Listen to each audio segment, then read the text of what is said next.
स्वागत है आप सभी का हमारे YouTube channel B2H concept classes पर। तो दोस्तों, आज हम इस वीडियो में पिछले वर्षों पर आधारित कंप्यूटर के कुछ महत्वपूर्ण प्रश्नों को देखेंगे और जो आने वाले एग्ज़ाम जैसे एग्जीक्यूटिव असिस्टेंट, पैट, वीडियो और अन्य एग्ज़ाम की दृष्टि से भी अत्यंत महत्वपूर्ण है। तो चलिए शुरू करते हैं ये वीडियो। पहला प्रश्न है, निम्नलिखित में से इनपुट डिवाइस नहीं है। तो ऑप्शन है माउस, स्कैनर, कीबोर्ड और प्रिंटर।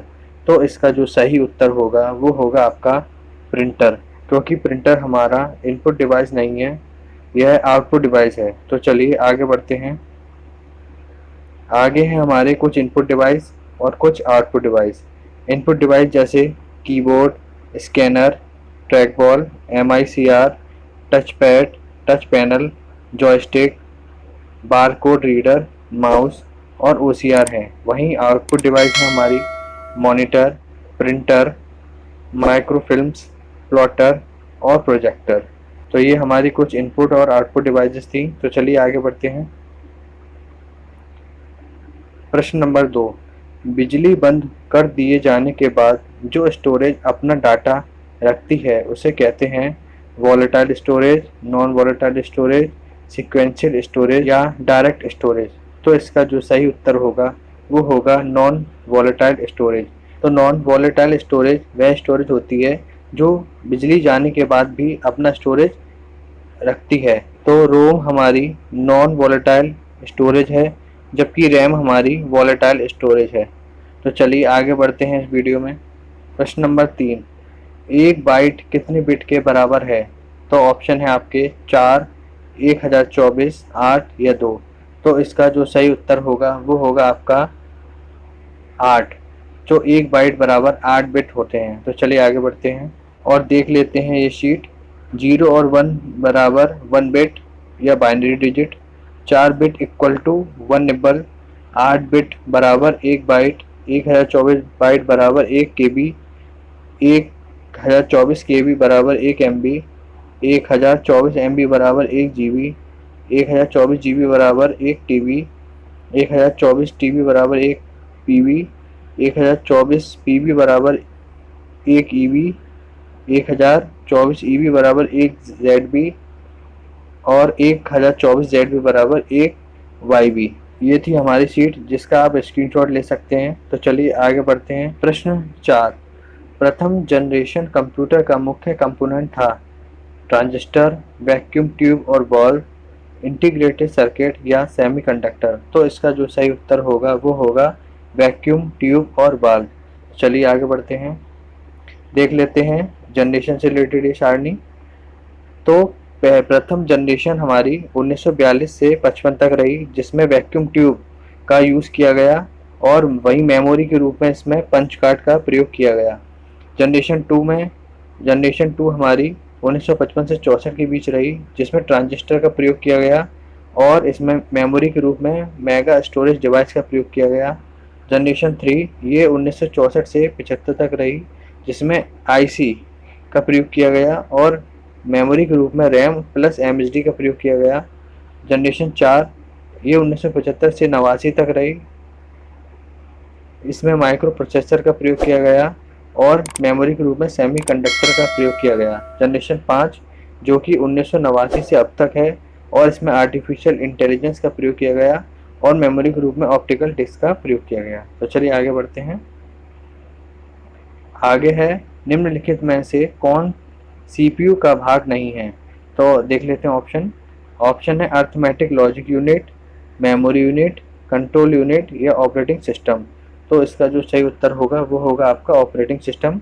ऑपरेटिंग सिस्टम CPU का भाग नहीं है, बाकी arithmetic logic unit, memory unit और कंट्रोल यूनिट यह तीनों हमारे CPU का भाग हैं। तो चलिए आगे बढ़ते हैं नेक्स्ट प्रश्न पर। अगला प्रश्न है, MICR का पूरा नाम क्या है। चलिए ऑप्शन देख लेते हैं। ऑप्शन है आपके magnetic information cable recognition, magnetic ink character recognition, magnetic intelligence character recognition, magnetic insurance cash recognition. तो इसका जो सही उत्तर होगा वो होगा आपका मैग्नेटिक इंक कैरेक्टर रिकॉग्निशन। चलिए आगे बढ़ते हैं अगले प्रश्न पर। प्रश्न नंबर 7, निम्नलिखित में से कौन सा कंप्यूटर हार्डवेयर नहीं है? तो चलिए ऑप्शन देख लेते हैं। ऑप्शन है आपके मॉनिटर, सीपीयू, कीबोर्ड और विंडोज। तो जो मॉनिटर है, सीपीयू और कीबोर्ड है, ये तीनों कंप्यूटर हार्डवेयर हैं, जबकि विंडोज हमारा हार्डवेयर नहीं है, यह एक सॉफ्टवेयर है। तो चलिए आगे बढ़ते हैं।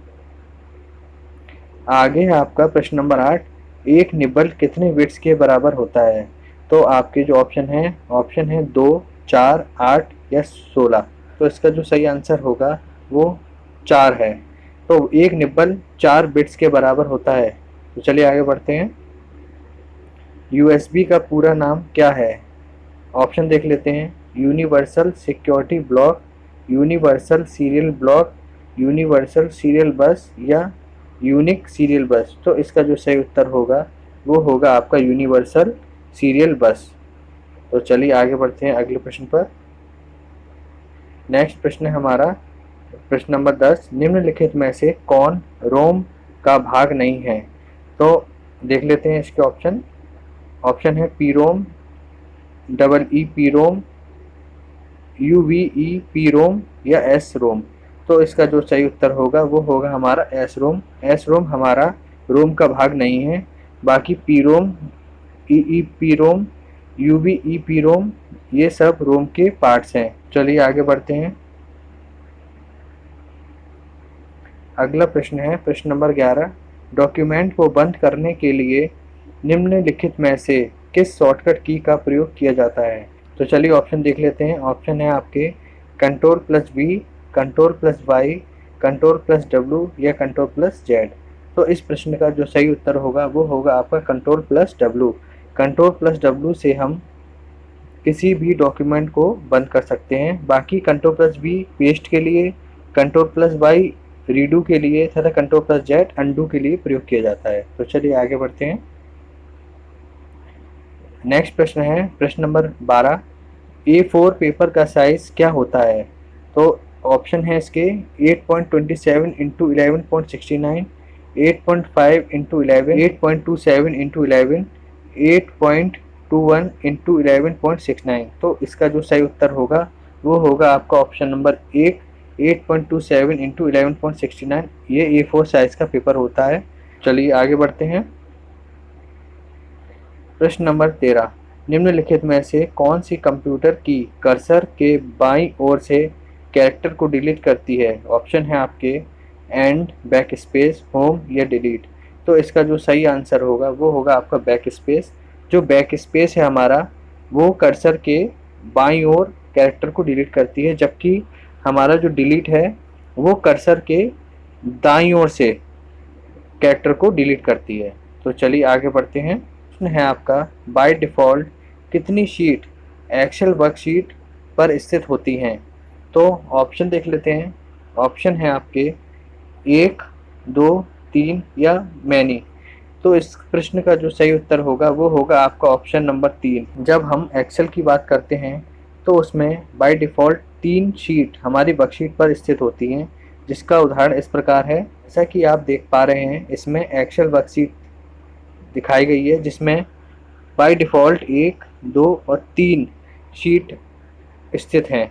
तो प्रश्न में यही पूछा गया था कि जब एक्सेल शीट ओपन होती है, जब एक्सेल वर्कशीट ओपन होती है तो उसमें बाय डिफ़ॉल्ट कितनी शीट स्थित होती हैं? तो आपका जो उत्तर होगा वो होगा 3। तो चलिए आगे बढ़ते हैं। आगे हमारा प्रश्न number 15, by default text cell में स्थित होता है। तो ऑप्शन है आपके right align, centre align, top align या लेफ्ट अलाइन। तो इसका जो सही उत्तर होगा वो होगा आपका लेफ्ट अलाइन। तो जो हमारा टेक्स्ट है वो जब सेल में हम लिखते हैं राइट अलाइन की साइड पर होता है। तो जिसका उदाहरण इस प्रकार है, जैसा कि आप देख पा रहे हैं ये कुछ टेक्स्ट हैं जिन्हें लिखने पर यह स्वयं ही लेफ्ट साइड पर शिफ्ट हो गए हैं। तो ये प्रश्न में यही पूछा गया है कि जब हम टेक्स्ट को टाइप करते हैं तो वो उसका जो अलाइन रहता है वो क्या रहता है, राइट, लेफ्ट, सेंटर या टॉप। तो इसका जो उत्तर होगा वो होगा आपका लेफ्ट। जबकि हम बात करें नंबर की तो नंबर हमारा हमेशा राइट अलाइन पर स्थित हो जाता है। जैसे सपोज अगर हम ये सेल में अगर 12 लिखेंगे तो यह स्वयं ही राइट साइड पर हो जाएगा। तो चलिए आगे बढ़ते हैं। प्रश्न नंबर 16, एक्सेल वर्कशीट के पहले सेल का क्या नाम या लेबल होता है? ऑप्शन है आपके 1A, डबल A1 या A2। तो इस प्रश्न का जो सही उत्तर होगा वो होगा आपका ऑप्शन नंबर 3A1। तो हमारा जो एक्सेल का पहला सेल होता है उसका नाम A1 होता है। तो देख लेते हैं इसको। जैसा कि आप देख पा रहे हैं ये है एक्सेल सीट, इसमें हम बात कर रहे हैं इस पहले सेल की।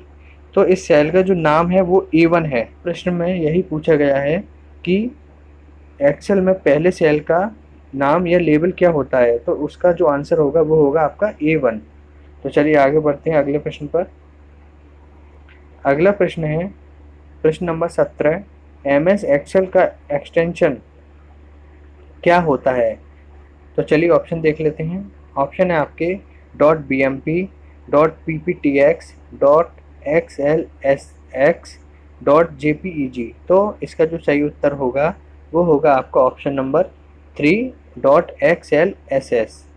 तो बाकी की जो .bmp है ये पेंट का होता है, .pptx ये पावर पॉइंट का होता है, जबकि .jpeg ये इमेज का एक्सटेंशन होता है। तो चलिए आगे बढ़ते हैं।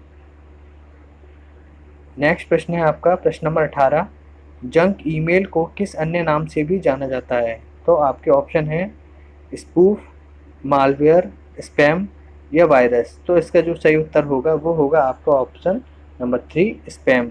तो जो जंक ईमेल होता है उसे हम स्पैम भी कहते हैं, जबकि मालवेयर वायरस का ही एक रूप है। तो चलिए आगे बढ़ते हैं। नेक्स्ट प्रश्न है आपका प्रश्न नंबर 19, निम्नलिखित में से कौन सा लॉजिक गेट नहीं है? ऑप्शन देख लेते हैं। ऑप्शन है आपके और, एंड, नेट या नॉर। इसका जो सही उत्तर होगा वो होगा आपका नेट। नेट हमारा कोई भी लॉजिक गेट नहीं होता है, जबकि और, एंड नॉर हमारे ये तीनों लॉजिक गेट्स होते हैं। तो चलिए आगे बढ़ते हैं। नेक्स्ट प्रश्न है प्रश्न नंबर 20, सी प्रोग्रामिंग भाषा के आविष्कारक कौन थे? आपके जो ऑप्शन हैं वो हैं Bill Gates, Dennis Ritchie, James Gosling या लैरी वॉल।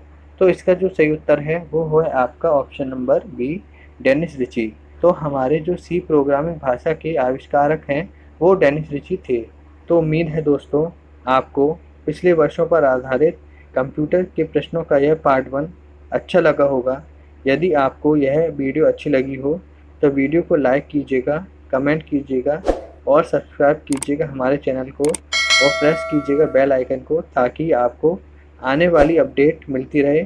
तो चलिए मिलते हैं नेक्स्ट वीडियो में, तब तक के लिए गुड बाय।